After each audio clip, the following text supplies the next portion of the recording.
Welcome to Sweet Life Beat Life. We hope this video helps. In this video, I will show you how to make a photo frame by hand. To begin, you will need to gather your essential materials. Consider using wood, sturdy cardboard, or even craft foam for your frame.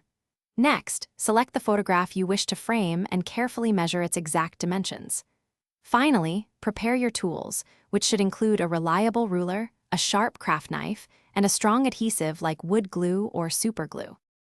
Now, let's move on to cutting and shaping your frame pieces. You will need to cut 4 individual pieces, 2 longer ones for the top and bottom, and 2 shorter ones for the sides. Make sure each piece is at least 1 inch wide to provide sufficient stability for your frame. For a professional finish, create a small rabbet or recess along the back inner edge of each piece. This will securely hold your photo and any backing material. With your pieces cut, it is time for assembly.